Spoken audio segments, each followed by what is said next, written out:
Good morning. Welcome to the third edition of Soul Stirring Sessions. We're so grateful for our partnership we've had with Chase Bank for the past 3 months to be able to host Soul Stirring Sessions at 125th and Lenox and in Harlem. And my name is Sean Best. I'm the CEO of the Architects for Restorative Communities, and we exist to help bring humanity and restore relationship with humankind around the world through corporations and through personal relationships. And so I'm so excited to be able to continue to just host these sessions. They're going to be virtual, obviously, because of the coronavirus and everything that's going on with social distancing. But I did not want to stop bringing momentum. And I've heard also just some feedback from some of the people who've been attending the session saying that we should still keep these going. And so I'm hoping to not only have my voice be added to the conversation of how we can sustain ourselves and be productive and continue to restore human connection during this time, but also we'll hear from other voices in our community as well. So once again, I'm so excited to just bring soul stirring sessions to you virtually from my living room. And I'm excited to just share a little bit of a tidbit. They're going to be a little bit irregular, but I'll try to post something at least once a week to just bring some encouragement to you and to make sure that we're still keeping momentum in a positive direction with our relationships, with our businesses, with the lives that we've chosen to live. And so I'm so grateful here. I do my morning meditation right here in this section of my living room. And I always spend some time in quiet and just thinking about how grateful I am for the world. I've started doing this meditation based on one of my good friend, Matt Munn. He has a thing called the Higher Self Challenge, where he's encouraging us to daily think about how we are grateful for the things in our lives and the opportunities that we have. And so I've been able to do that, but I've also been just meditating for years because it really has been grounding for me. And so this week, I'm going to share just 3 quick bullet points of how to stay focused and inspired from Soul Stirring Sessions. And I'm going to use the acronym of Soul Stirring Sessions, or SSS, to really set it off for this time around. So the first S is for soul and the session. And soul is really about what's going on inside of your heart and your mind as they connect to each other. And also even your spiritual interwoven experience in this world along with your heart and your mind. And so as those 3 things sort of like come together, I think about the idea that we need to be stronger. We have to be stronger internally than we are externally. And what I mean by that is that the practices of self-care and the things that you're doing to make sure that you are focused on who you are, that is really key to making sure that you're consistent with the person that you want to be and that you're building in a time like this when you're not able to actually interact with people physically as much. Fortunately, there's been a lot of fun Zoom phone calls and this app called House Party where I've been able to interact with some people and some friends. But obviously, a lot of us are feeling a sense of loneliness and sense of just being apart from others that makes us feel like we're not engaging in life in some of the ways that we typically would. And so it's throwing some of us off of our rhythms. And I understand that because I normally wake up and I either go to the gym or I do some sort of mindfulness and take some time to do walks around before I get to work. But man, my rhythm is off. I've been waking up at 10 in the morning, even though I went to bed at midnight. So kind of in and out of sleep and just doing some things that just kind of been throwing me off a little bit of my rhythm.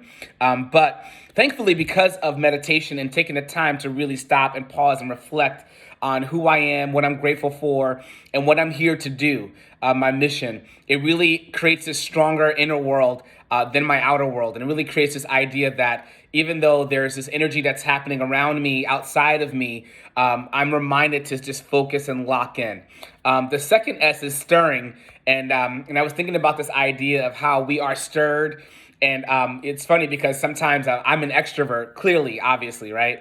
And so no matter where I go, somehow I end up interacting with new people, meeting new friends. It's just easy for me to do that. But it's not easy for people to do that sometimes. Sometimes they need the energy of other people to really create energy for themselves. And I understand that. There's moments where I certainly feel like I don't want to be the life of the party. I want to just kind of chill and lay back in a cut. And I need other people's energy to kind of stir me up. But the idea around the second S is that we want to make sure that our energy is our own, right? That we're not mistaking the energy and the movement of New York City or the city you live in or other people as the same thing as our own energy that we're bringing into the world. Sometimes we think that we need the energy of others to really start to propel us and initiate our activation of being the person that we want to become. But we need to really make sure that our energy is our energy. And this is a great time right now with social distancing to really begin to sort of define and understand what your energy is. And so I would ask you to think about, after doing some self-care and you feel like you're emotionally resourceful, and many of you know I talk about that idea of being emotionally filled up in your gas tank of emotional resourcefulness. After you feel that way, you've done the self-care, you've done the meditation, you've done your workout, you've drank your water, you've done the things that are good for you. What now comes naturally to mind that tells you you need to do? What is the thing that you should contribute to the world, to your friendships, to your environment, to your relationships, that you need to now put into practice? A lot of times that energy that comes from the self-care is the thing that tells you what you need to do. There's something that happens I've seen with friends. I had a friend in college who was really wealthy, and I remember his dad bought him a car. It was like a brand new Ford Explorer his sophomore year. And I was just amazed that the dad had just bought him a car, not because of a birthday or graduation, or even if those things were true, still it was an expensive gift to give to a child.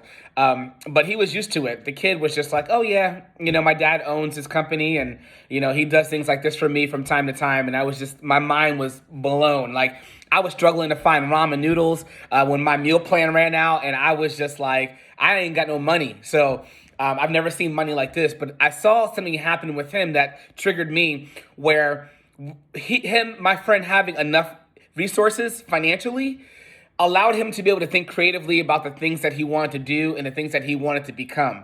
And so he taught himself how to work out and to get in shape, and he went from a scrawny kid to like a really fit, muscular man. He taught himself how to play the piano. He taught himself how to play the guitar. And this was all during college while he was still maintaining an A average as a math major. So I saw the resourcefulness that allowed him to have freedom to try new things. And I realized that it's the same in emotional resourcefulness. When you have resources and you've taken care of yourself and you've filled your tank, now you can start to free up your mind to think about creative things that you want to do and what you want to bring to the world, what kind of value you want to bring. So I encourage you to be stirred by that inner self-care so that you are able to bring your voice and your mission to the world. And finally, the third S is about sessions. And I was thinking about this morning about this idea of deficiency. And so I'm connecting the two because a lot of times people go to workshops and sessions because they want to get filled up with something they don't have. And I understand that myself. I love to listen to books and on YouTube and to just think about what are some of the things that I can learn from others to make sure that I'm not deficient in certain ways. And so this idea of like, what skill can you learn in this moment of being apart? I saw a great TED Talk that reminded me that the skill you can learn while you're apart from others or while you're isolated can make a marginal difference in your life that can create a huge difference down the road, kind of like the butterfly effect, right? And so this idea of what can I do for 5 to 10 minutes a day that will incorporate a new skill or a new ability so I can learn to get just a little bit stronger, a little bit better, for those new things. So I'm going to actually start learning Spanish, and I will ask you all to hold me accountable to that. I'm going to actually use Duolingo, an app that I downloaded. I'm going to start practicing 5 to 10 minutes a day. But also, too, I've been teaching myself how to cook.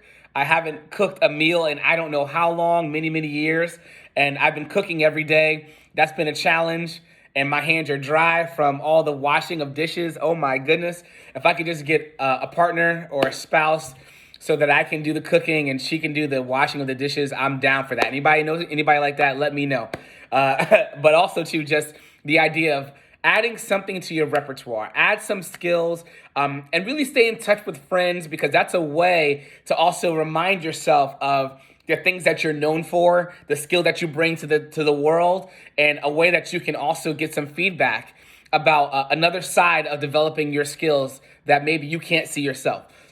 Relationships are great for that because relationships are like looking in a mirror. You can't see how you look if you don't have a mirror in front of you sometimes. You don't realize you have something stuck in your teeth, or perhaps you don't see something that's really great about yourself as well. So use relationships to create the ability to add a marginal difference in your life that can create a bigger, long-term, impactful difference that will change and radicalize yourself, the world, and everyone around you. So I'll stop here. Looking forward to your feedback, and I look forward to really bringing soul-stirring sessions to you virtually as long as we can, at least once a week. And then also looking to add to some platforms so that I will continue to share with you where I'm writing. And I would love for you to share with me where you're writing, where we can get inspired from each other so we can keep creating for this new world we're going to be living in. After COVID-19 is over and we are kind of back to integrating, it's going to be a new world. It's going to be new businesses, new ideas, new ways of interacting, new ways of making money, new ways of sharing profits with each other, new ways of giving